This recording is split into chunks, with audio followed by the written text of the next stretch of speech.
Teman-teman sekalian, malam ini kita akan membahas tentang cinta. Pernah ngerasa kapok nggak dengan cinta? Ini pertanyaannya nggak keren. Pernah merasa kapok karena cinta? Nggak pernah? Pernah jatuh cinta? Jatuh cinta atau jatuh hati? Tertarik dengan hati atau tertarik dengan hawa nafsu? Susah Ustaz ngebedain mah. Tertariknya karena hati atau tertariknya karena hawa nafsu? Bedanya apa? Kalau tertarik karena hawa nafsu, biasanya suka naik turunnya, fluktuatifnya itu akan sangat signifikan.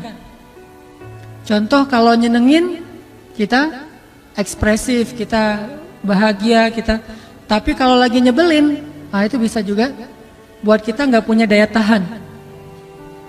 Kalau tertarik karena hati, pengennya selalu ngebahagiain, memberikan, melakukan sesuatu yang baik.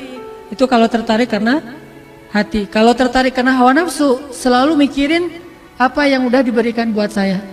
Kalau tertarik karena hati, selalu mikirin apa yang saya harus berikan kepada dia. Tapi itu bukan itu yang akan kita bahas. Itu mah udah basi ya, udah banyak yang bahas lah. Pakar-pakar cinta mah banyak di Indonesia. Baik yang nulis lirik-lirik lagu, yang buat puisi, yang bikin film, yang bikin buku, itu mah pakar-pakar cinta mah udah banyak. Walaupun banyak juga yang pakar cinta gagal dalam urusan cinta. Saya kepengen bahas malam ini tentang satu bentuk cinta yang makin bertambah cinta itu makin tough. Makin bertambah rasa cinta itu kita makin kuat kesabarannya. Makin bertambah rasa cinta itu kita makin jujur dan tulus dalam berbuat kebaikan. Makin bertambah rasa cinta itu kita makin bermanfaat buat orang banyak. Makin bertambah rasa cinta itu kita makin berani berkorban. Makin bertambah rasa cinta itu kita semakin khusyuk dalam sholatnya. Pernah nggak ngerasain gara-gara cinta sholat nggak khusyuk? Pernah nggak? Gara-gara lagi mikirin tentang seorang laki-laki atau tentang seorang perempuan, sholat jadi nggak khusyuk. Pernah nggak yang di bawah sini nih, yang di lantai 1, gara-gara mikirin laki-laki jadi nggak khusyuk sholat? Pernah? Bahaya kalau pernah. Pernah nggak gara-gara mikirin cewek, ada satu sosok wanita yang kita banget, terus jadi nggak khusyuk sholat? Malu-malu? Kalau saya sih pernah, malah sering. Gara-gara mikirin perasaan kepada seorang cewek, jadi nggak nyaman sholatnya nih. Gara-gara habis ngelihat foto cewek, jadi nggak nyaman sholatnya. Saya mah sering banget kayak gitu. Dan cewek itu adalah istri saya sendiri. Kan enak ya, nggak perlu malu-malu. Makanya nikah. Gara-gara lagi ada masalah sama cewek yang kita sayangin, sholatnya nggak khusyuk. Malah agak-agak terkesan tell me gitu. Pas orang ngomong kita ya, tapi kita nggak konsen, lagi mikirin yang lain. Kenapa makin besar rasa cinta kita kepada seseorang itu kalau terganggu sedikit, buat kita nggak khusyuk di dalam sholat. Bahkan semakin besar dan menggebu-gebunya perasaan kita kepada seseorang yang belum halal, malah buat kita nggak khusyuk dalam sholat. Saya nggak percaya kalau ada orang yang bilang sejak ketemu dia saya jadi lebih khusyuk dalam sholat, bisa tahajud. Ini namanya talbis. Tahu talbis? Talbis itu kalau dalam bahasa kita tipu daya iblis. Dia bikin cinta yang terkesan syariat. Mana cinta yang terkesan syariat? Cinta yang dibumbui dengan nasihat untuk tahajud. Cinta yang dibumbui dengan nasihat untuk baca Quran.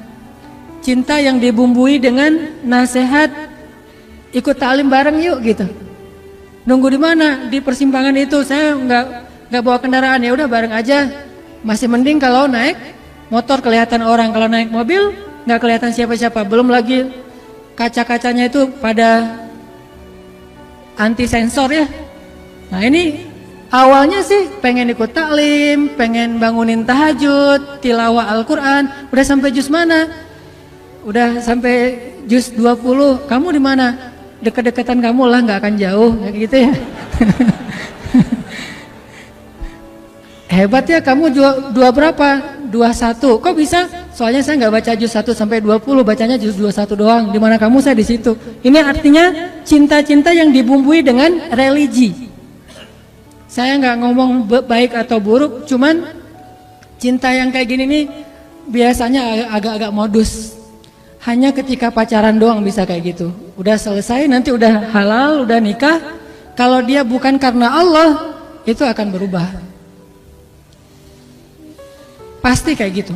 Makanya kita akan bahas satu cinta yang makin nambah itu makin khusyuk sholatnya. Yang makin nambah cinta itu makin buat kita bersemangat beramal soleh. Yang makin nambah cinta itu buat kita semakin istiqomah. Yuk kita baca Al-Quran dulu. Coba teman-teman buka surat At-Taubah ayat 24. Surat At-Taubah ayat 24.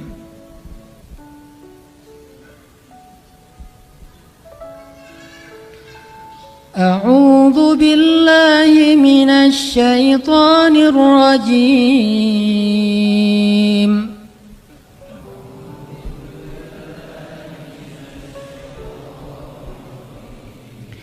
Qul in kana aba'ukum wa abna'ukum wa ikhwanukum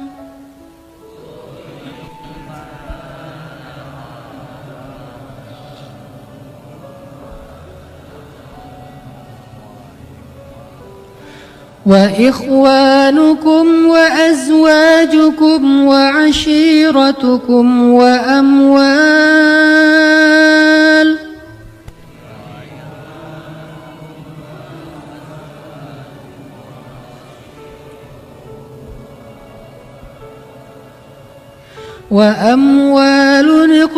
اقترفتموها وتجارة تخشون كسادها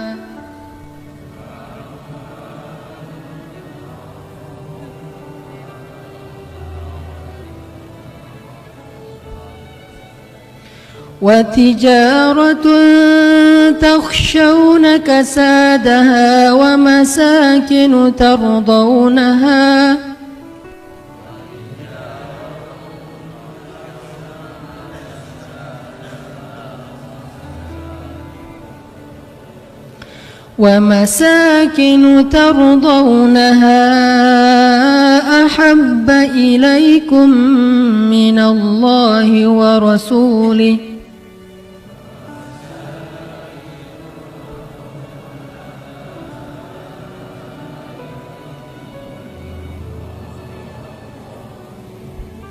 أحب إليكم من الله ورسوله وجهاد في سبيله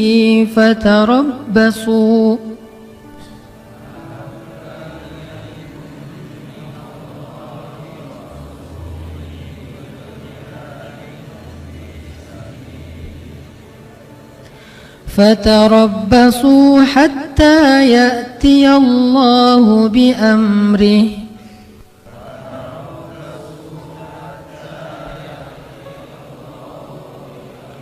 والله لا يهدي القوم الفاسقين.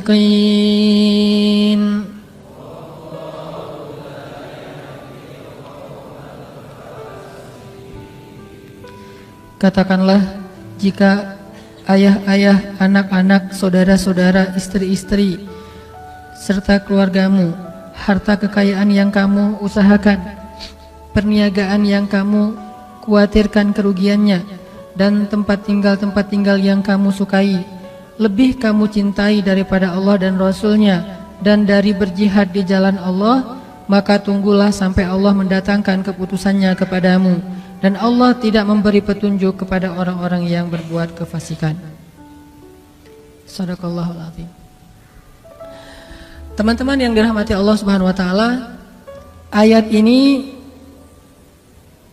menjelaskan kepada kita tentang resiko kalau kita mencintai sesuatu melebihi cinta kepada Allah dan Rasul. Pokoknya kata Allah di sini, nggak mungkin kalian akan bahagia kalau kalian mencintai sesuatu melebihi cinta kalian kepada Allah dan Rasul.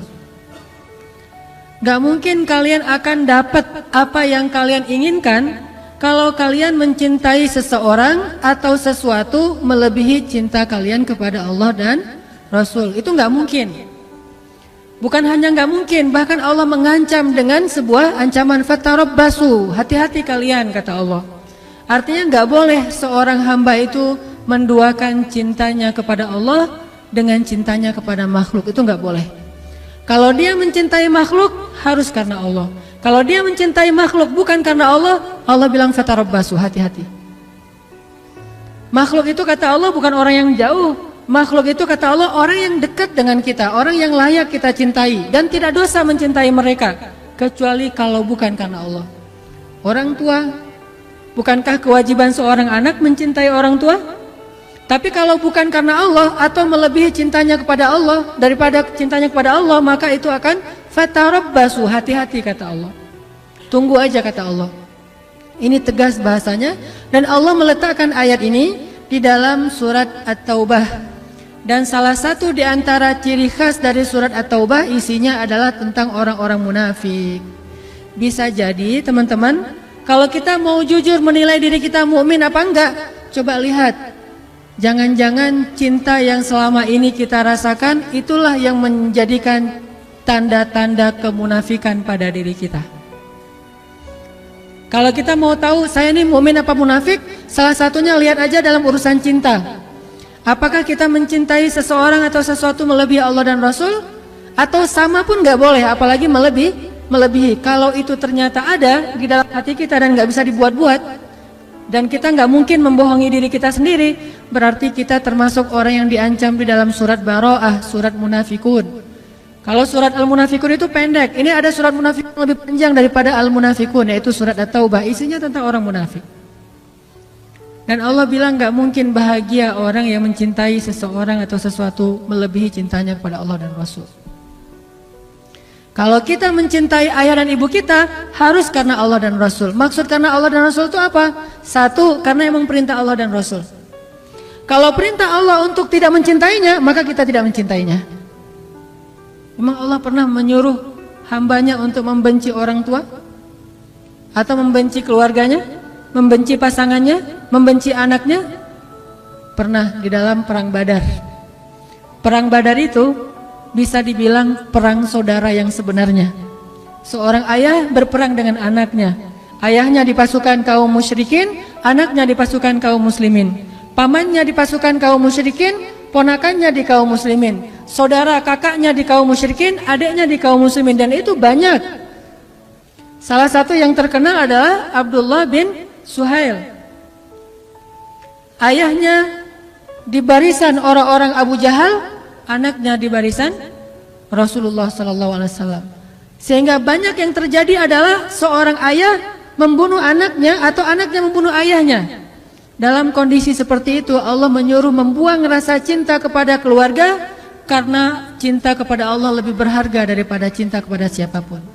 Siapa mereka yang memusuhi kaum muslimin, yang menzolimi kaum muslimin, yang memfitnah kaum muslimin, yang memerangi kaum muslimin? Tetapi jika mereka hanya berbeda agama, tidak memerangi kaum muslimin, maka Allah menyuruh kita berbakti kepada mereka walaupun mereka beda pemahaman dan ideologi dengan kita. Ini namanya cinta karena Allah. Jangan mentang-mentang orang tua kita Sama muslim sih, cuma mungkin beda pemahaman agama. Yang satu agamanya setelah belajar di taklim, yang satu lagi dulu belajarnya dan lebih banyak campuran budaya. Terus akhirnya kita jadi nggak mencintai lagi orang tua kita, banyak menghujat, banyak mendebat. Itu bukan karena Allah, walaupun alasannya agama, tapi itu bukan karena Allah. Allah tetap menyuruh kita untuk wala taqul lahuma uffin. Allah tetap menyuruh kita untuk wa ashiruhunna bil ma'ruf, berbuat baik kepada istri kita, kepada anak kita, walaupun mereka mungkin belum menjadi orang yang taat. Karena itu beda lagi urusannya. Makanya cinta karena Allah itu pertama cinta karena perintah Allah.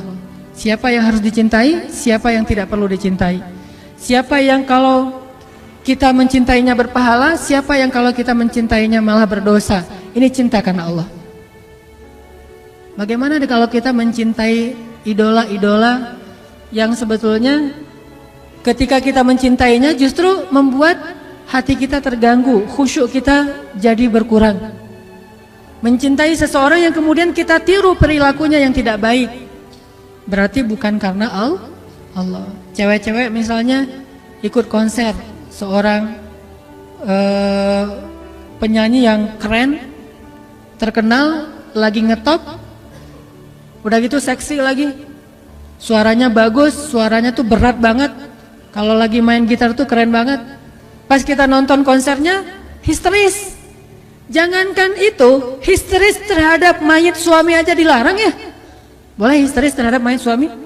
Suaminya meninggal terus dia histeris, teriak-teriak, namanya kan meratapi mayit. Itu nggak boleh, termasuk dosa besar. Apalagi histeris terhadap manggungnya orang yang bukan siapa-siapa bagi kita. Itu lebih nggak boleh lagi. Nah ini cinta ini pasti bukan karena Allah.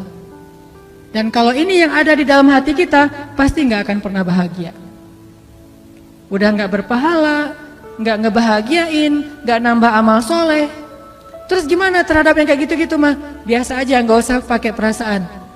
Flat. Kalau mau menikmati hiburan pun nikmatin aja, tapi nggak usah baper, nggak usah sampai nangis habis-habisan di bandara gara-gara nungguin Justin Bieber datang. Pas datang ternyata dia ngambil jalur lain, dia nangis-nangis. Sudah seharian saya itikaf di bandara nggak ketemu. Yang laki-laki juga kayak gitu. Artinya itu udah baper, udah mulai pakai perasaan, dan perasaan itu pasti akan mengganggu kekhusyuan kita dalam ibadah kepada Allah. Nggak akan bahagia kalau kayak gitu.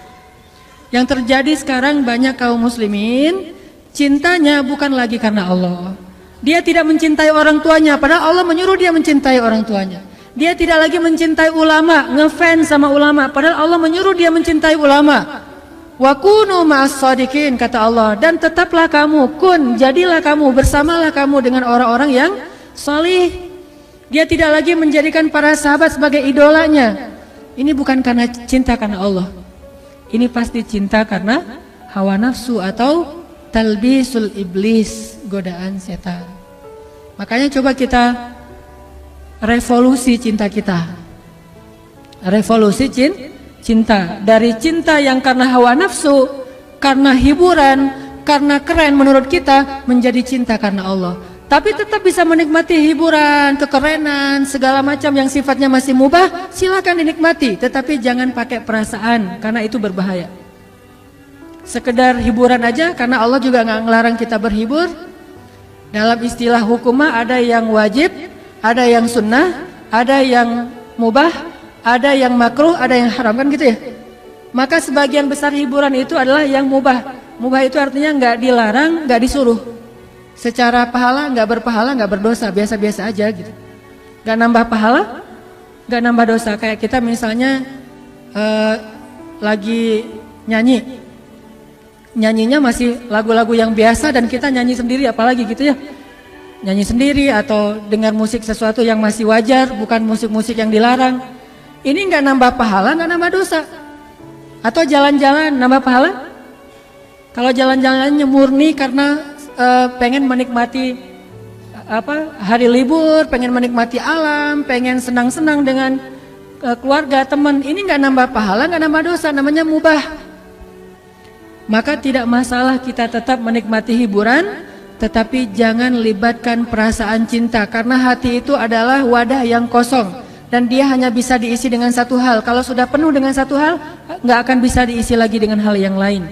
Kalau sudah penuh dengan cinta yang bukan karena Allah, maka keluarlah cinta karena Allah. Biarkan dia kosong dulu, nanti diisi dengan cinta kepada Allah dan cinta karena Allah. Mencintai orang tua, mencintai ulama, mencintai orang soleh, mencintai orang-orang yang mencintai Allah dan mencintai amal-amal yang membuat kita dicinta oleh Allah Subhanahu wa taala. Ini cinta yang coba kita revolusi, kita bangun dalam hati kita. Dan kalau udah dapat, insya Allah beramal soleh itu akan ringan banget. Nanti kita dengarkan kisah-kisah inspirasinya. Mencintai Rasulullah SAW, mencintai para sahabat. Para sahabat itu jangan cuma, oh ya hebat mereka mah soleh, oh iya mereka mah orang-orang luar biasa. Tapi kita nggak sampai cinta gitu, nggak sampai kebawa perasaan tentang para sahabat, itu berarti belum. Apalagi kepada Rasul. Kalau lagi ngomongin sahabat itu harusnya tuh kayak ngomongin seseorang yang kita kagumin banget, kita jadi semangat gitu. Berarti orangnya mencintai sahabat. Saya kalau lagi diajak ngomong tentang, sebutlah, mungkin nggak bisa mencintai semua sahabat secara sama, pasti berbeda-beda. Ada yang paling kita ngefans banget. Saya pribadi paling ngefans tuh sama Umar bin Khattab. Sisi apanya? Bukan sisi kerasnya, tapi sisi kecerdasan dan jeniusnya Umar bin Khattab. Banyaknya ijtihad Umar bin Khattab di masa kekhalifahannya. Banyaknya inovasi-inovasi dalam pemerintahannya. Saya cinta banget sama Umar dalam urusan kecerdasannya. Mungkin Umar kalau hidup di zaman kita akan banyak ngelakuin inovasi dalam pemerintahan. Akan banyak melahirkan produk-produk fikih yang mungkin bagi sebagian orang dianggap mengada-ngada nih, nggak ada di zaman Rasul. Memang nggak ada, terus kenapa kata Umar? Bukankah ini baik? Dan saya yakin kalau Rasulullah masih hidup pasti Rasulullah akan setuju. Karena ini baik. Ini yang saya ngefans banget sama Umar. Siapa lagi yang saya ngidolain banget? Kalau laki-laki adalah Ali bin Abi Thalib. Orang yang dari kecil udah bersih, nggak pernah melihat auratnya sendiri, apalagi aurat orang lain. Dalam peperangan hampir membunuh musuh, tapi gara-gara musuh kesobek celananya sehingga kelihatan auratnya cuma paha doang, Ali jadi berpaling muka dan tidak jadi membunuh musuhnya. Kenapa? Menjaga pandangan. Ini ngefans banget, walaupun saya belum bisa ngejaga pandangan seperti Ali. Ini artinya kalau lagi ngebahas Ali itu jadi kangen sama Ali, kalau ngebahas Umar itu jadi kangen sama Umar. Apalagi kalau ngebahas tentang Rasulullah SAW, rasanya rindu ingin ada di antara bersama Rasulullah SAW. Pernah mimpi ketemu Rasul? Berbahagialah teman-teman kalau yang pernah bermimpi ketemu Rasul. Walaupun kita nggak akan pernah ingat wajah Rasul, karena mustahil orang mengingat wajah Rasulullah kalau hanya ketemu dalam mimpi, mustahil. Kalau ada yang mimpi ketemu Rasul terus bisa menggambarkan sketsa wajah Rasul, itu adalah bisikan setan. Kalau mimpi ketemu Rasul, ketemu sih, cuma lupa wajahnya kayak gimana. Kata Nabi, siapa yang melihat aku dalam mimpi, maka dia seperti melihat aku dalam kenyataan. Siapa yang melihat Rasulullah dalam mimpi, berarti dia seperti melihat Rasulullah dalam kenyataan. Benar-benar ketemu dengan Rasulullah, seolah-olah dia menjadi salah satu di antara golongan sahabat Nabi. Siapa yang tidak bahagia masuk dalam golongan sahabat Nabi? Gimana caranya? Mimpi ketemu Rasul, dan itu nggak bisa dibuat-buat. Kalau nggak cinta, nggak mungkin mimpi. Saking cintanya, jadi ke bawah mimpi. Dan itu butuh doa, butuh cinta, butuh usaha, butuh pengorbanan, sehingga nanti Allah akan memberikan kita hadiah mimpi ketemu Rasulullah SAW. Saya dulu pernah waktu kecil banget, sebelum saya sering ikut musabaqah, mimpi ketemu Rasul. Terus Nabi bilang gini, dia panggil nama saya, tapi nama itu ada di KTP, bukan nama yang Hanan Ataki ya. Cari aja nanti nama aslinya. Dia manggil Fulan, gitu. Fulan, kamu mah, kalau bahasa kita, kamu jangan tinggalkan Al-Quran, peganglah Al-Quran, kata beliau. Udah gitu saya belajar Al-Quran, jadi juara musabaqah. Kebawahnya tuh ke juara musabaqah. Pas saya udah mulai agak-agak gede, udah remaja, mulai puber dan agak jauh dari Al-Quran, mimpi lagi. Mimpinya masuk surga, tapi surganya nggak enak banget. Surganya itu gelap, surganya itu nggak ada lampu. Terus istananya itu kayak saung-saung yang udah reot gitu. Terus ada hujan, terus saya duduk dalam saung tuh terus kehujanan. Loh kok surga kayak gini ya, mending di rumah saya daripada di surga. Ternyata saya semakin jauh dari Al-Quran, Allah kayak ngasih sebuah gambaran tentang amal saya gitu. Amal kamu itu kayak gini, rapuh, gak jelas, gak ikhlas, pokoknya banyak aja tegurannya. Sampai sekarang saya kangen pengen mimpi lagi ketemu Rasul tapi belum bisa. Berarti memang amalnya belum baik, belum setulus, belum sepolos ketika saya masih kecil. Ini artinya kalau kita benar-benar mencintai seseorang karena Allah, saat ngebahas tentang orang itu kita jadi semangat. Saat membahas tentang orang itu kita jadi rindu, kita jadi pengen tahu tentang mereka. Kita jadi, kalau ibarat kita di Instagram atau di sosial media tuh kepo gitu. Ada cewek nge-like postingan kita, terus dia di gambar profilnya kayaknya cantik gitu. Kalau bahasa anak di komennya bening gitu kan ya. Gambarnya bening, langsung dikepoin tuh, dicari tahu. Nih ternyata dipakai ditutup gitu, nggak semua orang bisa masukkan. Agak-agak kecewa, nggak bisa lihat yang lain, kan suka gitu tuh. Terus ada lagi yang like, lihat lagi kalau yang cowoknya keren nih, kayaknya janggutnya dipelintir ala Van Kyle gitu ya, kumisnya dipelintir gitu kayak kumis My Stupid Boss. Udah gitu ininya, janggutnya kan gaya-gaya 2016, janggutnya tipis, kumis dipelintir, rambutnya rapi gitu, klimis. Pakai kacamata hitam walaupun nggak minus. Pakai kacamata yang frame-nya hitam walaupun nggak minus, kacamata biasa. Pas ngeliat kayak gitu jadi kepo, pengen tahu nih orangnya siapa, tinggal di mana dan segala macam aktivitasnya. Ini karena kita mulai pakai perasaan penasaran gitu. Apalagi kalau udah ada hubungan, harusnya kita kepada Rasulullah keponya dengan membaca sirah Rasul, keponya dengan membaca hadis Rasul, keponya itu dengan cara mencari tahu tentang sosok Rasulullah itu kayak gimana. Makanya nanti setelah sholat Isya, saya pengen share beberapa kisah tentang bentuk cintanya para sahabat kepada Rasulullah. Itu tuh luar biasa. Kayaknya agak susah kita nirunya, tapi mudah-mudahan jadi penyemangat doang buat kita untuk bisa lebih belajar revolusi cinta, mencintai Allah dan Rasul melebihi apapun juga. Insya Allah nanti kita sharing cerita setelah selesai sholat Isya. Barakallahu bin Rabah, sahabat Nabi, merasa udah nggak kuat lagi tinggal di kota Madinah. Karena setiap kali Bilal datang ke masjid, maka Bilal akan melihat rumah Nabi di sebelahnya yang di dalamnya ada kuburan Rasul. Jadi kalau kita bentuk cintanya adalah kangen pengen ke Masjid Nabawi, kalau Bilal justru karena saking cinta udah gak kuat lagi berada di Masjid Nabawi. Karena orang yang dia cintai telah wafat. Sehingga sejak Rasulullah wafat, berkali-kali Bilal minta izin kepada Abu Bakar untuk ikut jihad dan gak pulang lagi ke Madinah, pengen tinggal di tempat yang lain. Tapi gak diizinkan oleh Abu Bakar, sampai akhirnya setelah sekian lama membujuk Abu Bakar bisa diizinkan, pergilah Bilal dan akhirnya Bilal tinggal di Syam. Kalau sekarang Suriah. Di sanalah Bilal menikah.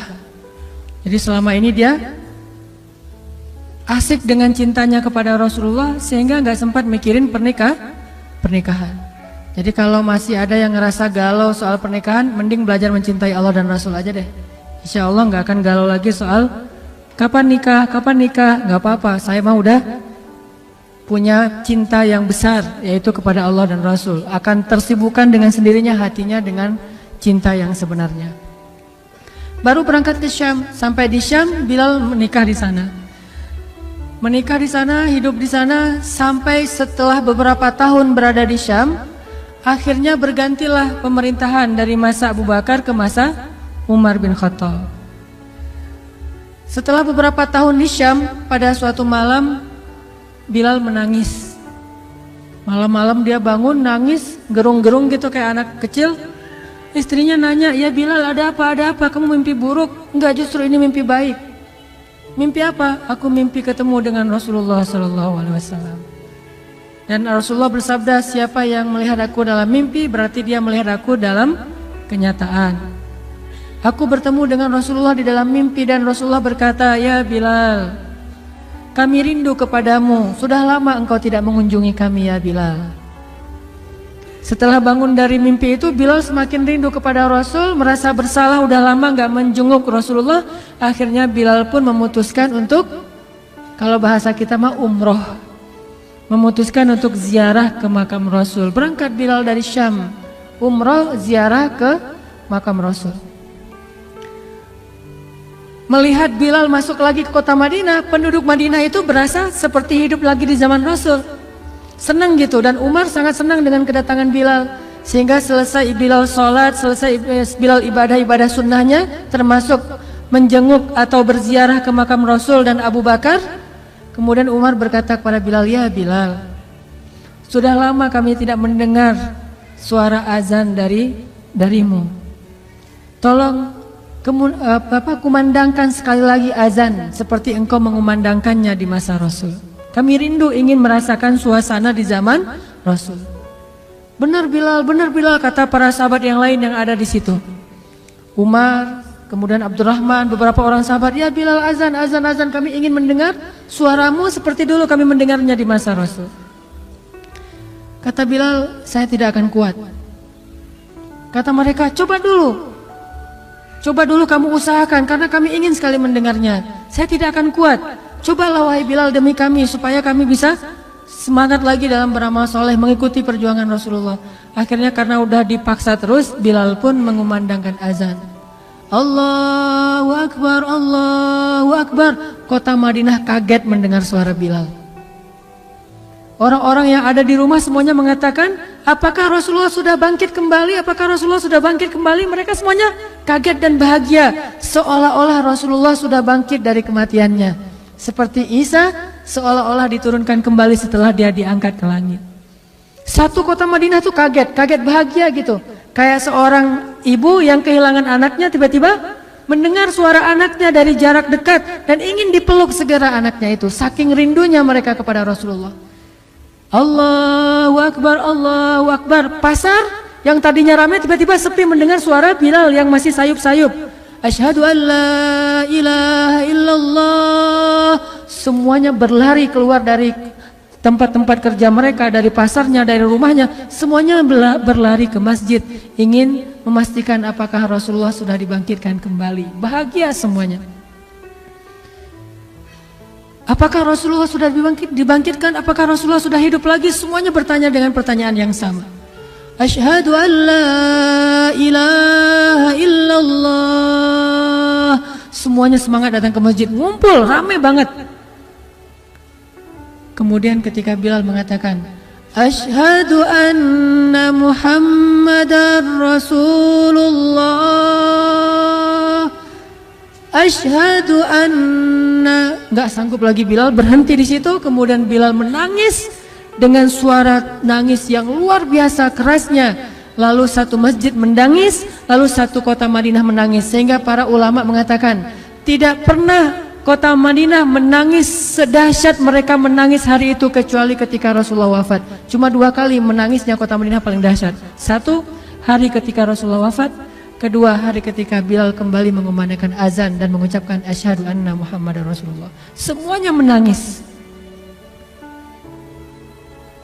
Semuanya merasa kehilangan Rasulullah. Semuanya merasa bahwa mereka ingin kembali di zaman ketika Rasulullah masih hidup. Lalu mereka bertanya setelah semuanya selesai menangis, "Ya Bilal, kenapa kamu tadi menangis?" Kata Bilal, "Dulu biasanya kalau saya selesai mengumandangkan azan, saya akan datang ke hujrahnya Rasul." Hujrah Rasulullah itu kamarnya Rasul, rumah kecilnya Rasul. Selesai azan saya akan datang ke rumahnya Rasulullah dan memanggil, "Ya Rasulullah, as-salah, as-salah." Rasulullah nggak keluar sampai mendengar suara Bilal memanggil beliau secara khusus. Udah selesai azan, Bilal manggil Rasul, "Ya Rasulullah, as-salah, as-salah." Baru Rasulullah keluar dengan wajah berseri-seri. Sekarang bagaimana saya akan memanggil Rasulullah sedangkan Rasulullah sudah bersama kekasihnya yaitu Allah Subhanahu wa taala. Menangis lagi satu masjid, satu kota Madinah. Pokoknya hari itu adalah hari berkabung sekota Madinah. Hari menangisnya kota Madinah, saking rindunya mereka kepada Rasulullah. Bagaimana dengan kita ketika mendengar suara azan dan muazin mengucapkan nama Rasulullah sallallahu alaihi wasallam? Di situ kelihatan apakah kita mencintai Rasulullah lebih dari apapun juga setelah Allah Subhanahu wa taala. Kalau tidak, fatarabbasu, hati-hati. Kalau tidak, fatarabbasu, tunggu aja. Na'udzubillah min dzalik, berarti masih ada kemunafikan dalam hati kita. Bagaimana kita, apakah hati kita merasa gemetar, bergetar ketika kita mendengar suara seseorang mengatakan Muhammad sallallahu alaihi wasallam, Rasulullah sallallahu alaihi wasallam? Apakah hati kita bergetar seperti bergetarnya hati seorang kekasih ketika mendengar suara kekasihnya, nama kekasihnya disebutkan? Kalau yang pernah jatuh cinta banget, jatuh cinta berat, pasti tahu banget gimana rasanya ketika ada seseorang yang menyebutkan nama orang yang dia cintai. Pasti berubah suasana perasaannya, hatinya, ekspresi wajahnya, itu pasti. Kalau yang pernah merasakan cinta berat. Kalau yang belum pernah, ya tanya aja ke yang udah pernah. Itu pasti tuh. Namanya misalnya ditulis di mana? Saya pernah ya, pas saya lagi umroh, di hotel itu ada satu gate, nama gate-nya itu nama istri saya. Langsung saya fotoin, cekrek. Langsung saya send ke istri saya, ini nama kamu ada di gate yang masuk ke masjid. Namanya ada di gate salah satu hotel di Mekah. Pas saya baca itu kayak ada beda gitu dengan membaca gate-gate yang lain. Walaupun ada gate Abdul Aziz, King Fahad atau apa segala macam. Ini ada satu gate bukan di masjid sih. Kalau di masjid keren banget istri saya. Di hotel gitu, gate-nya itu menuju ke masjid, nama istri saya. Nama panggilan sayang saya kepada istri saya. Itu beda hasilnya, beda rasanya. Bagaimana ketika nama Rasulullah Sallallahu Alaihi Wasallam disebutkan? Apakah kita mencintai nama itu? Muhammad. Sehingga kita ingin memberikan nama itu kepada anak kita. Atau kita senang dipanggil Muhammad. Orang Arab kalau nggak tahu namanya pasti memanggilnya Muhammad, gitu kan? Bukan, saya bukan Muhammad, saya Hanan. Enggak, saya Muhammad. Nama saya Hanan, tapi saya cinta dengan Muhammad. Atau mereka manggilnya ya Abdullah. Kalau dipanggil oleh orang Arab Abdullah ya, jangan bilang saya bukan Abdullah. Abdullah, enggak, saya bukan Abdullah. Terus kita hamba siapa kalau bukan hamba Allah kan ya? Abdullah itu panggilan universal, semua manusia itu Abdullah. Dan secara akhlak kita harusnya senang dipanggil Muhammad, orang yang terpuji akhlaknya. Muhammad, alhamdulillah, mudah-mudahan sesuai dengan nama yang diberikan kepada saya. Walaupun nama aslinya bukan itu. Abdullah, ya saya Abdullah, nama saya Hanan gitu. Bukan saya bukan Abdullah, terus saya siapa? Kan nggak mungkin kan? Semua kita adalah Abdullah. Begitulah cintanya Bilal, cintanya para sahabat kepada Rasulullah, rindu kepada Rasulullah SAW. Terus bagaimana cara kita sekarang mencintai Rasul sementara Rasulullah sudah nggak ada? Apakah hanya dengan menangis ketika mendengar namanya disebutkan dalam lantunan azan? Ada cara lain. Cara kita mencintai Rasulullah setelah Rasulullah tidak ada adalah mencintai para pewaris-pewaris Rasul. Al-ulama warasatul anbiya. Pewaris Rasulullah itu adalah para pembawa risalah dakwah dan para ulama. Ulamaul ummah, ulamanya umat kaum muslimin. Saya bukan ulama, saya hanya dai biasa. Dan saya sangat merasa berat jika dipanggil ulama karena nggak pantas banget. Nanti kalau teman-teman mau tahu siapa ulama, saya akan berikan rekomendasi, cintai dia. Dialah pewaris Rasul. Belajar mencintainya seperti sahabat mencintai Rasul. Belajar kangen bertemu dengannya seperti sahabat kangen bertemu dengan Rasul. Belajar dekat dengannya seperti sahabat dekat dengan Rasulullah. Itu bentuk cinta kita kepada Rasulullah kalau kita tidak lagi sezaman dengan Rasulullah. Mencintai pewaris-pewaris Rasul, para ulama.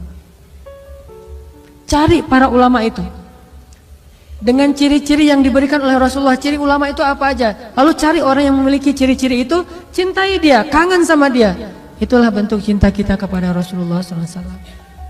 Ini kisah Bilal. Ada lagi kisah yang lain. Kisah seorang sahabat kecil. Dulu pernah saya ceritakan sebelum ada pemuda hijrah. Yang waktu itu pesertanya masih sekitar 30 orang. Yaitu Abdullah bin Zubair.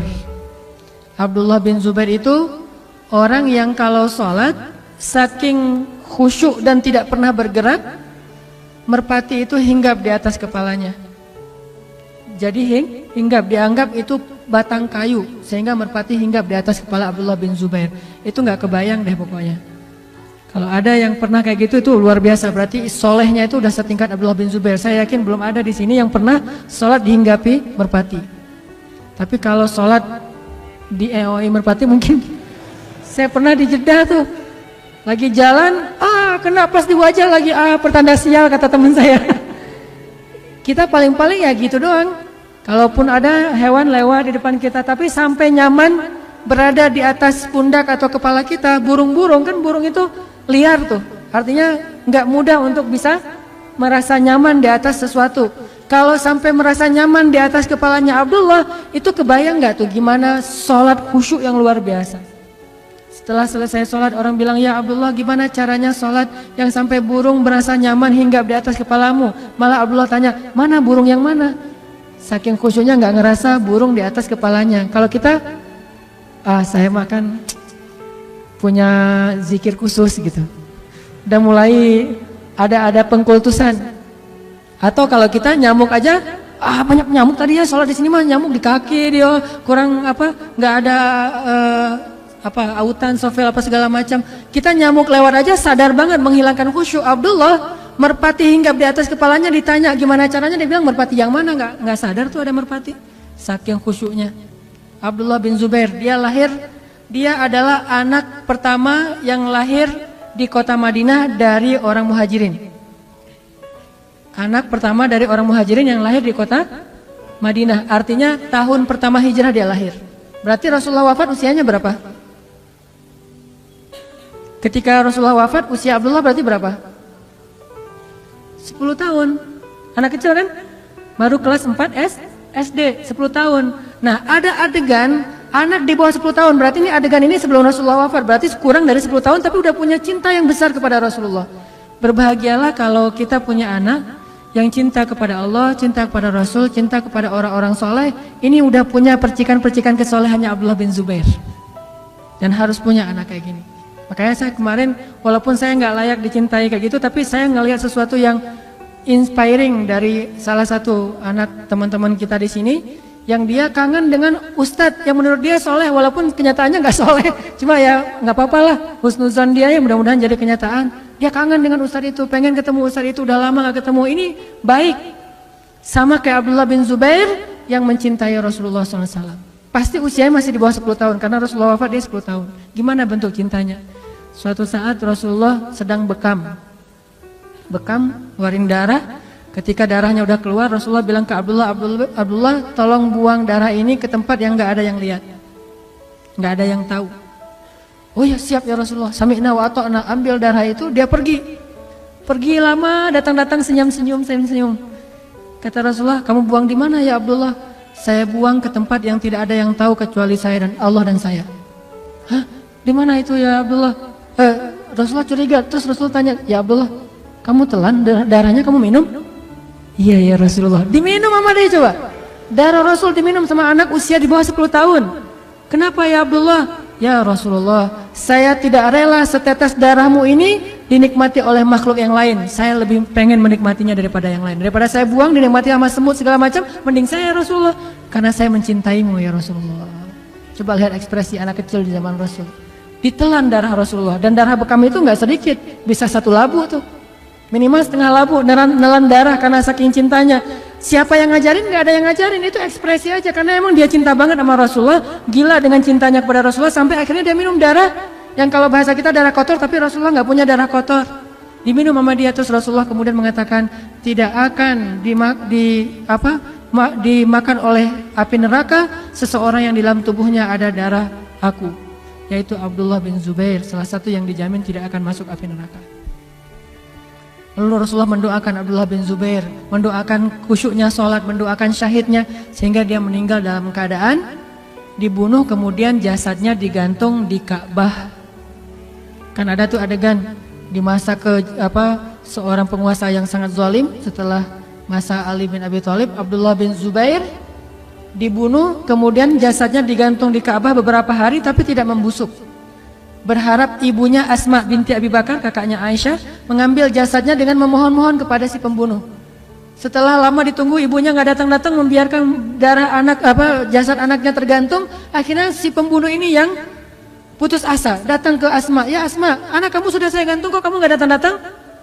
Kok kamu nggak bermohon kepada saya supaya saya turunkan jasad anakmu dan dikuburkan?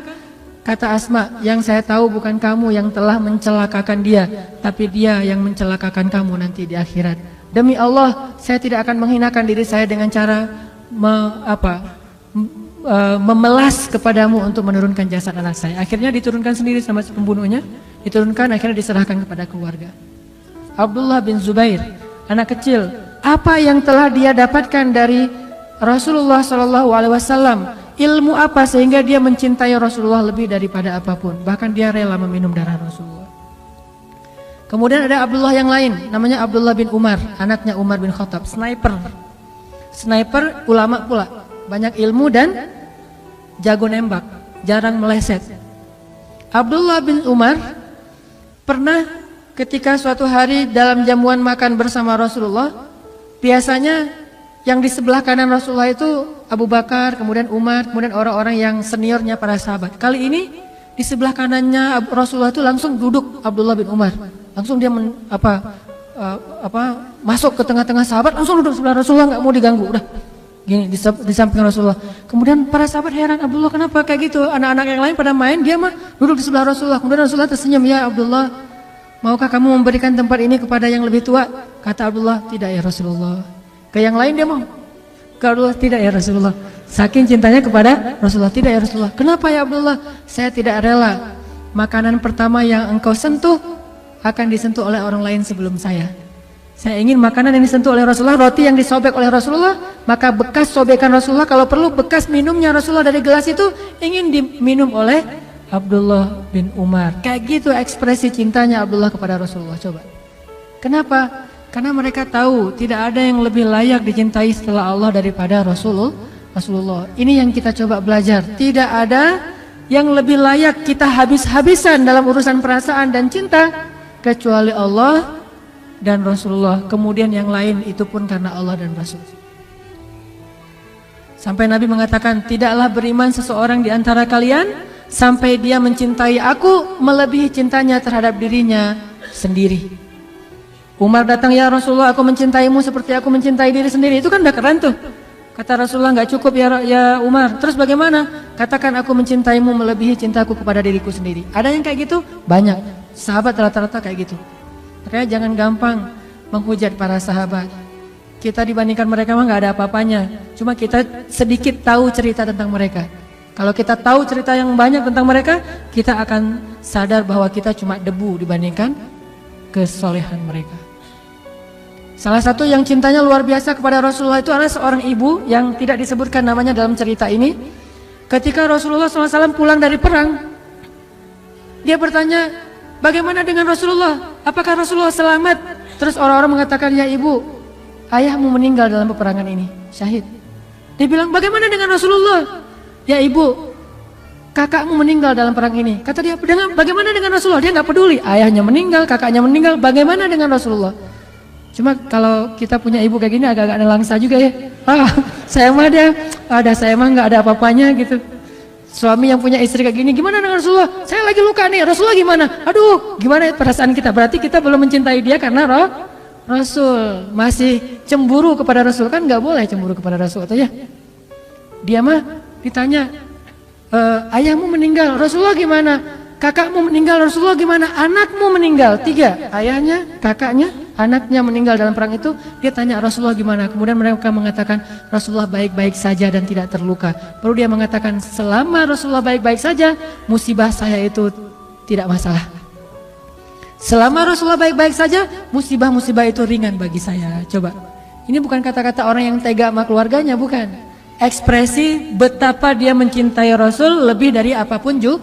Makanya sahabat kalau ketemu Rasul sering bilang, bi abi anta wa ummi ya Rasulullah. Saya lebih mencintai engkau daripada ayah dan ibu saya ya Rasulullah. Bahasa Arabnya, bi abi anta wa ummi ya Rasulullah. Saya lebih mencintai engkau daripada ayah dan ibu saya ya Rasulullah. Ada lagi seorang perempuan disebutin namanya Ummu Umarah atau Ummu Imarah. Ummu Umarah ini salah satu prajurit Islam perempuan yang paling banyak berperang bersama Rasulullah, orang Ansar, bukan orang Muhajirin. Jadi kalau ada yang bilang perempuan nggak boleh jadi aktivis, berarti dia nggak pernah baca cerita Umaroh. Itu bukan aktivis lagi, udah jadi prajurit. Kalau perempuan nggak boleh jadi militer, berarti dia nggak baca cerita Umaroh. Perempuan jadi polwan, Umaroh, tapi jangan polwan yang itu. Polwan yang Umaroh lah pokoknya ya. Yang menjaga keamanan, bukan membawa merusak keamanan hati para pria.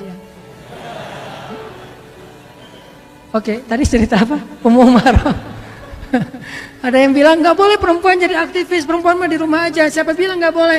Kalau dia bisa menjaga batasan-batasan sebagai seorang muslimah, maka kenapa tidak? Sekedar jadi aktivis doang, berperang aja boleh, apalagi aktivis. Emangnya kalau berperang kita boleh milih, saya mah yang bukan muhrim nggak mau, bisa gitu? Berperangnya cari yang muhrim aja, yang dekat-dekatan. Terus kalau ketemu dengan musuh, kamu kan bukan muhrim saya, nggak usah dekat-dekatan, nggak bisa kan ya? Namanya perang bukan cuma bersentuhan dengan musuh, dengan kulit dengan kulit, bahkan bajunya bisa sobek, jilbabnya bisa kesingkap, namanya orang berperang. Umaroh kena sabetan pedang di lehernya, kira-kira sobek nggak tuh? Orang lehernya sampai sobek, gimana dengan jilbabnya pasti sobek, kelihatan nggak auratnya? Kelihatan, tapi kok masih dibolehin? Namanya perjuangan. Apalagi aktivis yang nggak, insya Allah nggak akan sampai sobek bajunya. Sekedar mungkin lebih banyak berinteraksi dengan laki-laki, selama masih bisa menjaga diri nggak masalah. Tapi kalau dia mulai muncul fitnah, bahasanya rapat dakwah, rapat aktivis, tetapi ternyata justru jadi ajang untuk gitu-gituan, maka jangan. Nah, Ummu Umaroh seorang mujahidah yang paling pemberani. Julukannya apa? Hamraul Asad. Hamraul Asad itu artinya singa merah. Kenapa disebut singa merah? Singa karena dia pemberani, merah karena dia berdarah-darah demi membela Allah dan Rasul. Dalam perang Uhud, ketika kaum muslimin dalam keadaan terpukul mundur, dalam keadaan kacau balau, Rasulullah tinggal sendiri, tidak ada yang melindungi, dan Allah merekam itu di dalam Al-Quran. Ketika kalian pergi dan meninggalkan Rasul di belakang sendiri, siapa yang balik arah dan membela Rasulullah waktu itu? Salah satunya di antara sedikit orang yang balik lagi untuk melindungi Rasulullah adalah Ummu Umaroh. Melindunginya gimana? Dia nggak punya pedang karena pedangnya udah jatuh. Dia lari bersama semua pasukan yang jumlahnya 700 orang, udah lari, pedang udah jatuh, tombak udah jatuh.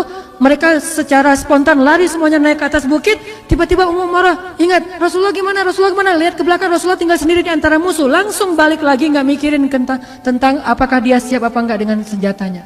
Balik. Ketika musuh menebas Rasulullah, dia tahan pakai badannya. Dia nggak punya senjata untuk nahan pedang musuh, sehingga ketika musuh mau menebas Rasulullah, daripada Rasulullah yang kena tebasan pedang dan nanti bisa membahayakan nyawa Rasul, dia tahan dengan badannya. Dia langsung pasang badan, kena badannya. Setiap kali kena badannya, dia ngelihat Rasulullah tidak apa-apa, dia bahagia. Kemudian dilempar tombak oleh musuh, dia tahan lagi dengan badannya, sehingga di tubuhnya ada lebih dari 20 luka bekas tombak, panah, dan sayatan pedang demi menjaga dan melindungi Rasulullah. Gimana kira-kira? Kena pedang itu kan beda dengan cuma kegores sama pisau ya. Itu pedang beneran, pedang yang diasah, pedang baja. Jadi jangan dibayangin gitu doang. Ngerasain sendiri deh. Itu susah gitu. Kalau kita cuma baca sejarah sekilas doang, kita nggak akan menghayati. Makanya kalau baca sejarah, hayatin dulu baru tahu gimana perjuangan mereka. Itu luar biasa. Kalau kena peluru meninggal, oke. Kalau kena pedang kan nggak meninggal, tanggung kan ya. Sakit tapi nggak mati gitu. Kalau kena peluru sakit langsung mati. Nggak tahu sih kalau yang bener nggak gitu, matinya udah nggak sakit. Katanya kalau udah mati nggak sakit lagi, jadi udah selesai gitu. Tapi kalau kena pedang sampai 20 sayatan pedang gimana tuh rasanya tuh? Sobek seluruh tubuhnya, termasuk yang paling parah tuh bagian lehernya. Dia tahan lehernya. Mungkin kalau kita pertama banget pas Rasulullah mau kena kita tahan, oke lah karena belum tahu rasanya gitu ya. Wah saya tahan deh pakai tubuh saya deh. Oh ternyata sakit, nggak jadi deh. Kan bisa aja gitu. Ini enggak 20 kali, berarti kan benar-benar rela banget dia mati demi Rasulullah. Kalau sekali doang mungkin masih orang nekat lah gitu. Orang nekat sekali kena, yang kedua udah nggak berani karena emang ternyata sakit banget. Tapi ini 20 kali, perempuan lagi tuh. 20 kali menahan serangan musuh dengan tubuhnya sendiri. Sampai kemudian dia ditandu untuk pulang, nggak bisa jalan lagi, udah babak belur. Rasulullah juga kena tombak. Di antara yang waktu itu ngelindungi Rasulullah itu adalah Ukasyah, Kemudian makanya Ukasyah itu masuk surga satu di antara 70.000 orang tanpa hisab. Kemudian Abu Bakar, kalau perempuan itu Ummu Umarah. Pas pulang Rasulullah dirawat, Ummu Umarah dirawat. Karena dia perempuan, dirawatnya berbeda dengan laki-laki, punya tenda sendiri. Lagi dirawat, lagi diperban, lagi dijahit, bekas luka-lukanya yang udah sobek kayak gitu, lagi dijahit nih. Dan orang dulu nggak pakai bius kalau ngejahit, kalau sekarang udah pakai bius masih teriak-teriak. Kayak saya kemarin mau di ini aja di opname di rumah sakit itu, wah ternyata sakit juga ya, karena apalagi ternyata pembuluh darah saya kecil. Jadi pas susternya nyari-nyari pembuluh darah saya itu ternyata salah, bukan pembuluh darah, kulit, digini-giniin. Saya teriak-teriak di rumah sakit.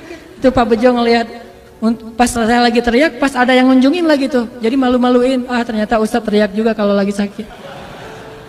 Baru jarum doang udah teriak-teriak, soalnya digini-giniin di bawah kulit saya. Udah gitu infusnya dialirkan, ternyata nggak masuk ke dalam pembuluh darah, malah masuk ke bawah kulit saya jadi bengkak gitu. Ini kenapa nih suster?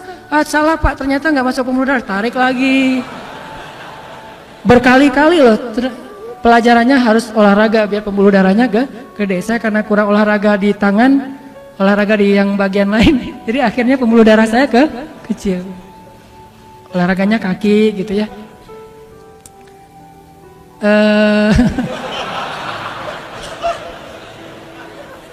Astagfirullahaladzim. Terbawa suasana. Apa tadi? Ummu Umarah lagi dijahit gitu ya. Sobek tuh, lukanya lagi dijahit.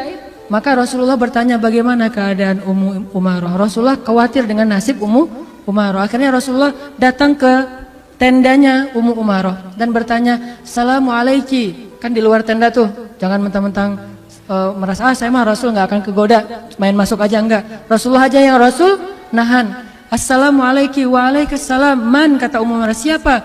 Rasulullah. Langsung Ummu Umarah berdiri, coba. Lagi diperban, lagi dijahit, lagi dalam keadaan sakarat kayak gitu. Pas tahu Rasulullah yang datang, langsung berdiri, langsung nutup semua luka dia. Dia nggak mau Rasulullah tahu kalau dia itu luka parah, sehingga Rasulullah jadi sedih. Kan gara-gara gebelain Rasulullah dia kayak gitu kan, nggak enak sama Rasulullah. Langsung dia berdiri sampai menetes darahnya dari jilbab dan sorban yang menutupi luka itu. Berdiri, "Ya Rasulullah, ya Rasulullah, gimana keadaan engkau ya Rasulullah, gimana keadaan engkau?"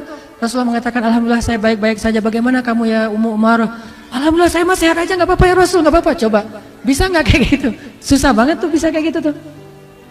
Kalau kita pasti, "Ya Rasulullah, udah lihat kan gimana pengorbanan saya." Pantas sih ngomong kayak gitu, cuma Ummu Umarah nggak mau ngomong kayak gitu. "Ya Rasulullah nggak apa-apa." Benar-benar nggak mau sama sekali memberatkan Rasulullah, baik fisiknya ataupun perasaannya. Kemudian Rasulullah bertanya, "Ya Ummu Umarah, apa yang kamu harapkan dari semua pengorbanan ini?" Kemudian Ummu Umarah baru mengatakan, "Ya Rasulullah, cuma satu yang saya harapkan, doakanlah saya agar saya menjadi tetanggamu di dalam surga." Selalu kayak gitu. Doakan saya agar menjadi tetanggamu di dalam surga. Kalau kita, "Ya Allah saya udah tahajud, mana nih kok usaha saya nggak beres-beres nih. Belum tahajudnya, belum istiqomah, baru beberapa hari udah ngomongnya kalau minta, boleh minta, pasti mintanya usaha, jodoh, ya gitu-gitu aja tuh." Coba kalau kita di zaman kita itu ada Rasulullah, terus kita tahu Rasulullah itu doanya mustajabah, kira-kira yang akan kita minta apa? Gak usah jauh-jauh, jawabannya ada di dalam doa kita. Yang paling sering kita doain itu apa? Ya itu yang kita minta. Rata-rata doa-doa kita, gak kita sih, saya aja, doa-doa saya tuh rata-rata ya tentang dunia, masalah keluarga, masalah pekerjaan, masalah harta, masalah bahagia, masalah-masalah dunia aja. Ujung-ujungnya akhirnya cuma Rabbana atina fid dunya hasanah. Tapi Ummu Umarah meminta murafaqataka fil jannah, saya ingin menjadi tetanggamu di dalam surga ya Rasulullah. Rasulullah berdoa, "Ya Allah berkahilah Ummu Umarah, berkahilah keluarga Ummu Umarah dan jadikan mereka min ahlil jannah." Tahukah kita Ummu Umarah punya anak, dan salah satu di antara anak laki-lakinya yang juga ikut berjihad bersama Ummu Umarah, bersama ibunya, bersama ayahnya, suatu saat ditangkap oleh musuh. Musuhnya adalah seorang nabi palsu, kalau nggak salah Musailamah Al-Kadzab. Di zaman Abu Bakar As-Siddiq ketangkap sama nabi palsu, kemudian potong kecil-kecil. Ya, mulai dari jempolnya dimutilasi terus juga kakinya, kemudian lututnya, kemudian jarinya, kemudian tangannya, kemudian lengannya, satu persatu dimutilasi sama musuhnya. Kenapa dimutilasi? Siksaan, pengen nguji, pas ditangkap sama musuh di antara banyak pasukan kaum muslimin, ketahuan ternyata ini anaknya Hamraul Asad, anaknya singa betina yang disebut dengan Hamraul Asad, singa merah. Maka musuh ini menjadi penasaran, apakah kamu setangguh ibumu? Apakah kamu sekuat ibumu? Apakah kamu sesabar ibumu? Akhirnya kalau kamu seorang anaknya Ummu Umarah, sekarang kita uji, benarkah kamu anak Ummu Umarah? Akhirnya diuji. Kalau kamu udah nggak sabar, maka bilang saja bahwa kamu mengakui saya sebagai nabi setelah Muhammad. Tapi dia nggak mau berucap apapun kecuali la ilaha illallah Muhammad Rasulullah, la ilaha. Sampai akhirnya tubuhnya dimutilasi habis, potong-potong dan ditaruh di dalam karung, dikirimkan kepada Ummu Umarah. Musailamah Al-Kadzab. Akhirnya Ummu Umarah bersedih, minta izin kepada Abu Bakar untuk bisa berjihad lagi. Abu Bakar mengizinkan, lalu dia pun membunuh Musailamah Al-Kadzab. Dalam perang itu Ummu Umarah kehilangan satu lengannya. Sejak saat itulah baru Ummu Umarah pensiun dari jihad, karena lengannya sudah hilang satu, kepotong dalam peperangan. Ini orang luar biasa. Kalau di zaman dulu mungkin ada istilah cunyadin, orang-orang yang kayak gitu yang hidupnya di medan perang. Setelah dia tangannya kepotong, udah nggak bisa berjihad lagi, dia sedih. Dia katakan, ya Rasulullah, betapa rindunya aku kepadamu ya Rasulullah. Betapa rindu aku kepadamu. Nangis setiap hari sampai akhir hayatnya. Dia meninggal dalam keadaan tersenyum karena berpikir, insya Allah sebentar lagi saya akan ketemu dengan kekasih saya Rasulullah SAW, Ummu Umarah. Kelelahan apa yang sering kita keluhkan untuk mengikuti ajaran Rasulullah SAW, sementara Ummu Umarah bahkan tidak mengeluh dengan puluhan luka di tubuhnya. Kelelahan apa yang kita keluhkan untuk berjuang dan melanjutkan perjuangan dakwahnya Rasulullah SAW. Lalu mana bukti bahwa kita mencintai Rasulullah lebih dari diri kita sendiri? Belajar dari Ummu Umarah, dia perempuan, harusnya kita laki-laki bisa lebih dari itu. Ada satu lagi, seorang sahabat yang mencintai Rasulullah itu dengan cara unik. Ini terkenal. Mencintai Rasulullah itu dengan cara namanya Ukasyah. Ketika Rasulullah sakit keras, Rasulullah bertanya, siapa di antara kalian yang pernah saya sakiti, pernah saya zolimi, pernah saya cela, sekarang balas. Saya nggak mau meninggal dalam keadaan masih punya hutang. Ukasyah berdiri, ya Rasulullah, saya pernah engkau pecut ketika engkau ingin memecut kendaraanmu, nggak sengaja mungkin kena di punggung saya Rasulullah. Oh ya udah ya Ukasyah, ambil hakmu sekarang, pecut saya Ukasyah. Lalu Rasulullah memerintahkan kepada sahabat mengambil alat untuk memecut. Udah gitu dihadirkan di hadapan Rasulullah. Ukasyah mengambilnya. Kemudian Ukasyah mengatakan, ya Rasulullah, waktu itu saya tidak pakai baju. Para sahabat biasa nggak pakai baju, soalnya mereka miskin-miskin. Maka saya memohon sekarang Rasulullah juga nggak pakai baju. Padahal Rasulullah lagi panas tinggi itu, dalam keadaan sakit keras sebelum beliau wafat. Para sahabat udah sebel banget sama Ukasyah. Kok bisa-bisanya nih orang dijamin surga tapi ngomongnya gini gitu. Akhirnya para sahabat bilang, ya Ukasyah, udah gila kamu, ya Ukasyah, kamu sudah kehilangan akalmu, kenapa kamu melakukan Rasulullah kayak gitu? Rasulullah mengatakan, biarkan, ini hak dia. Akhirnya Rasulullah membuka bajunya dan mempersilahkan Ukasyah untuk memecut punggung beliau. Ketika Rasulullah membuka bajunya, Ukasyah kemudian melemparkan pecutannya, kemudian memeluk punggung Rasulullah. Kemudian dia mengatakan, ya Rasulullah, tidak ada niat saya untuk membalas apapun. Saya hanya ingin sebelum engkau kembali kepada Allah, saya ingin menyentuh kulitmu yang mulia. Kata Rasulullah, siapapun yang menyentuh kulitku ini, maka haram kulitnya dari api neraka. Cara cintanya itu agak-agak unik emang. Makanya sekarang ada orang yang mengekspresikan cinta kepada Rasulullah dengan bersolawat. Ada yang mengekspresikan cinta kepada Rasulullah dengan berjuang dalam dakwah. Ada yang mengekspresikan cinta kepada Rasulullah itu dengan ihya sunnah, menghidupkan sunnah Nabi.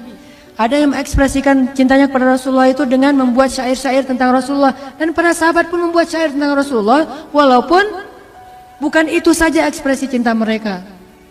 Katakanlah mungkin kalau di Arab itu ada lagu Laukana bainanal habib ladanal qasi wal qarib. Seandainya kekasih itu ada di antara kita, pasti semuanya akan nyaman.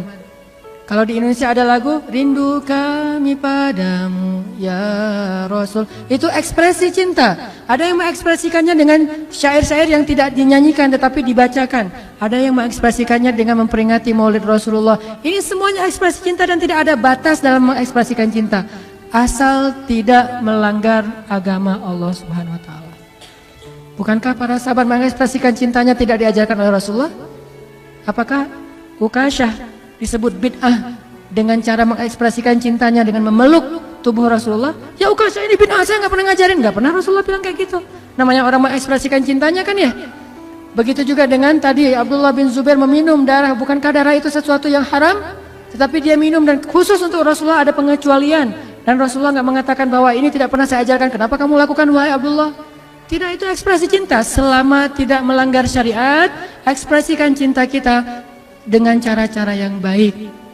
Saya pribadi, walaupun mungkin cinta saya kepada Rasulullah jauh dibandingkan sahabat kepada Rasul, tapi saya mencoba untuk mengekspresikan cinta saya itu dengan berjuang dalam gerakan dakwah, walaupun dakwahnya masih kecil-kecilan. Motivasi saya adalah Rasulullah dulu berjuang, saya ingin meneruskan perjuangannya semampu saya. Inilah ekspresi cinta kita kepada Rasulullah SAW. Maka teman-teman sekalian, kalau kita rindu sama Rasul, ingin ketemu dengan Rasulullah nanti di akhirat, seperti Fatimah bertanya, ya ayah, nanti di padang mahsyar kalau saya rindu sama ayah pengen ketemu, ketemunya di mana? Kata Fatimah. Kata Rasulullah, kalau kamu pengen ketemu dengan saya wahai Fatimah, tunggulah saya di telaga Al-Kautsar. Rasulullah itu nanti di padang mahsyar ada di Al-Kautsar. Kalau di Sirat ada di awal Sirat. Kalau nabi yang lain itu ada di akhir Sirat. Bedanya Rasul dengan nabi yang lain yang jumlahnya ribuan, nabi-nabi yang lain itu melintasi sirat dulu terus nunggu umatnya di ujung sirat sambil mengatakan Allahumma salim salim, Allahumma salim salim, ya Allah selamatkan umat kami, selamatkan umat kami. Mereka ada di ujung sirat, tapi Rasulullah tidak di ujung sirat, beliau ada di awal sirat. Setiap umatnya datang maka beliau akan membantu.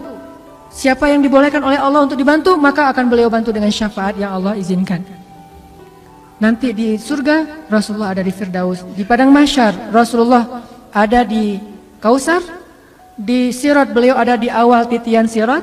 Dan surga beliau ada di Firdaus. Makanya kalau berdoa kata Rasul, berdoalah dapat Firdaus yang puncak, Firdaus al-A'la. Kenapa? Disitulah singgasana Rasulullah SAW. Kalau kita ingin bertetanggaan dengan Rasulullah, maka belajarlah mencintai beliau dan ekspresikan cinta kita dengan cara yang baik, dengan cara yang diajarkan oleh Rasulullah atau yang diajarkan di dalam syariat Islam kita. Mudah-mudahan kehadiran kita pada malam ini adalah bukti kecintaan kita kepada Allah dan Rasul, dan mudah-mudahan Allah menambahkan rasa cinta itu di dalam hati kita sehingga setiap hari menjadi semakin baik amal soleh kita. Teman-teman sekalian, marilah kita tutup halaqah kita pada malam ini dengan sama-sama berdoa, dan kita awali dengan berselawat kepada Rasulullah SAW. Allahumma salli wa sallim wa barik ala sayyidina Muhammad. Allahumma salli ala sayyidina Muhammad kama sallaita ala sayyidina Ibrahim. وبارك على سيدنا محمد كما باركت على سيدنا إبراهيم. اللهم صل على سيدنا محمد. اللهم صل على سيدنا محمد. اللهم صل على سيدنا محمد. صلى الله عليه وسلم. صلى الله عليه وسلم. صلى الله عليه وسلم. اللهم اغفر لنا ولوالدينا ولإخواننا الذين سبقونا بالإيمان. اللهم اغفر لنا ذنوبنا وإسرافنا في أمرنا يا غفار.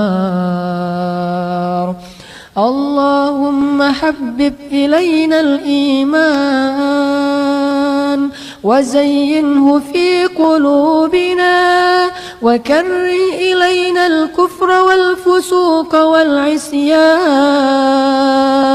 واجعلنا من الراشدين يا مجيب السائلين يا أرحم الراحمين يا ربنا يا ربنا يا إلهنا قصدناك يا كريم ربنا ما أرحمك ربنا ما أرحمك ربنا ما أكرمك ربنا ما أجودك يا الله يا رب السماوات والأرض يا ربنا يا غفار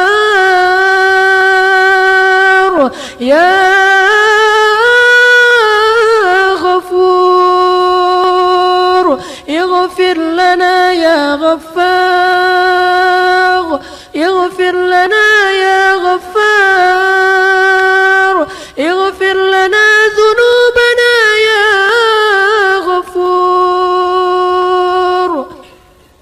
وإن لم تغفر لنا وترحمنا لنكونن من الخاسرين فإن لم تغفر لنا فمن يغفر الذنوب إلا أنت يا الله يا الله يا الله يا الله يا الله يا الله يا الله يا الله أجب دعانا يا الله أجب دعانا يا الله وتقبل منا يا الله قصدناك يا كريم قصدناك يا رحيم قصدناك يا شكور قصدناك يا رب العالمين يا الله إلهنا ya Rabbana, hanya kepada Engkau kami memohon segala permintaan ya Allah. Kami sadar tidak ada gunanya kami meminta kepada selain Engkau ya Allah. Meskipun mereka mencintai kami, tetapi mereka tidak memiliki segala sesuatu seperti yang Engkau miliki ya Allah. Semua kami ini fakir di hadapan-Mu ya Allah, dan Engkau maha kaya ya Allah. Kami ini lemah di hadapan-Mu dan Engkau maha perkasa ya Allah. Kami hina dina di hadapan-Mu dan Engkau maha mulia ya Allah. Kami rendah di hadapan-Mu dan Engkau maha tinggi ya Allah. Kami hanya hamba di hadapan-Mu dan Engkau penguasa alam semesta ya Allah. Ya Rabbana, sepenuhnya kami adalah milik-Mu ya Allah. Diri kami dan hati kami adalah milik-Mu ya Allah. Hidup kami adalah milik-Mu ya Allah. Sesungguhnya kami semua adalah milik-Mu ya Allah. Dunia dan akhirat adalah milik-Mu ya Allah. Hidup dan mati adalah milik-Mu ya Allah. Dan kami tidak akan kembali kecuali kepada-Mu ya Allah. Dalam keadaan baik atau dalam keadaan buruk ya Allah, pasti semua akan kembali kepada-Mu ya Allah. Inna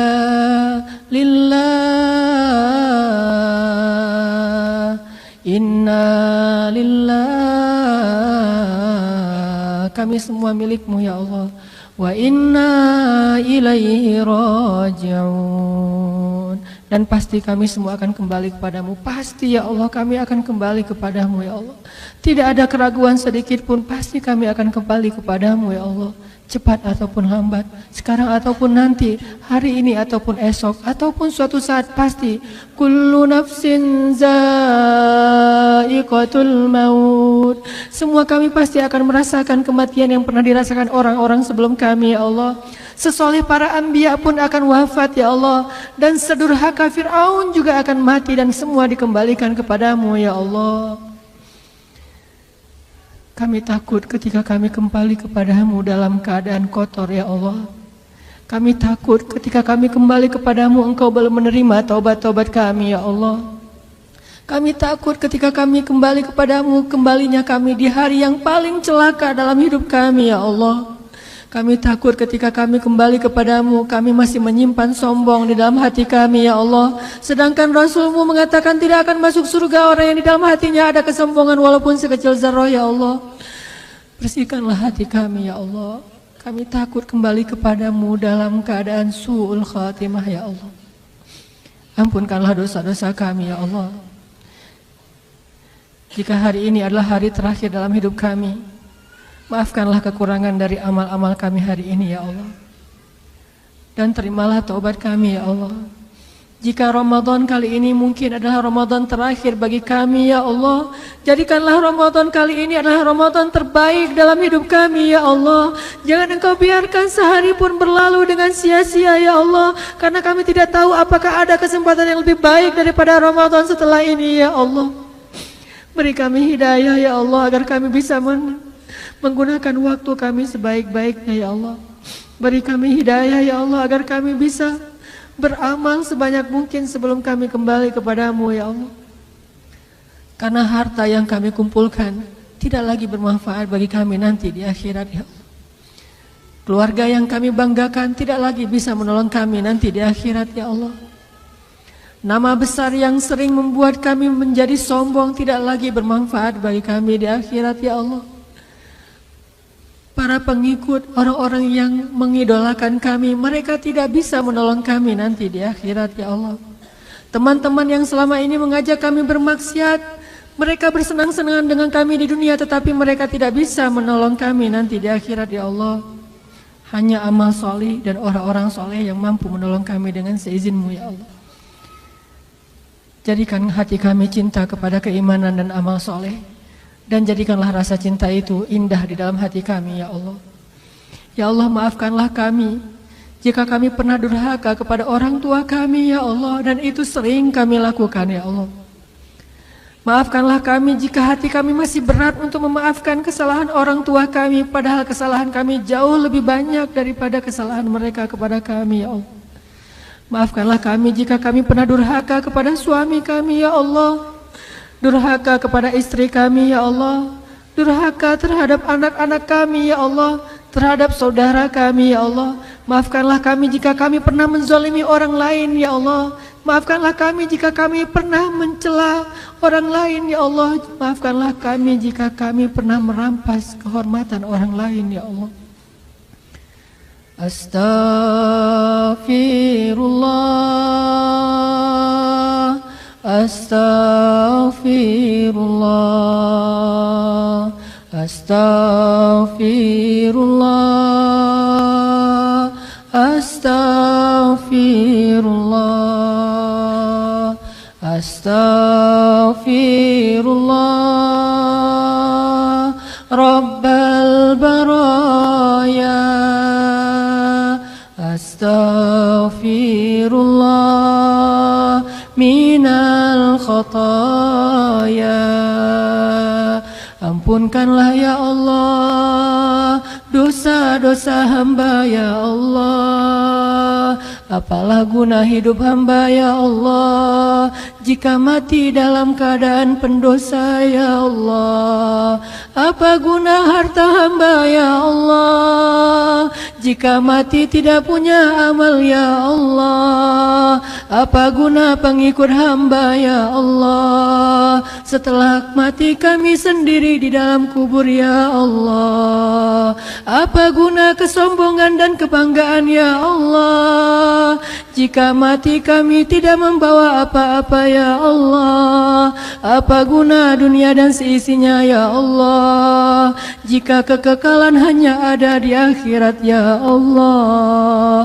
Sadarkanlah hati kami ya Allah, jangan biarkan kami tertipu oleh dunia ya Allah, jangan biarkan kami silau dengan fata morgana ya Allah, jangan biarkan hidup kami sia-sia ya Allah, jangan biarkan waktu kami sia-sia ya Allah. Lindungilah hamba-Mu ya Allah, kami berserah diri kepadamu ya Allah. La haula wa la quwwata illa billah, la haula wa la quwwata illa billah, la haula wa la quwwata illa billah. Ya Allah, sampaikanlah salam rindu kami kepada Rasulullah, sampaikanlah salam rindu kami kepada keluarga Rasulullah, sampaikanlah salam rindu kami kepada para sahabat, khususnya kepada Bilal bin Rabah. Ya Allah, jadikanlah hati kami mencintai Rasul seperti lembutnya hati Bilal dalam mencintai Rasulullah sallallahu alaihi wasallam. Rabbana atina fid dunya hasanah wa fil akhirati hasanah wa qina adzabannar. Subhanakallahumma wa bihamdika asyhadu an la ilaha illa anta astaghfiruka wa atubu ilaik. Assalamualaikum warahmatullahi wabarakatuh.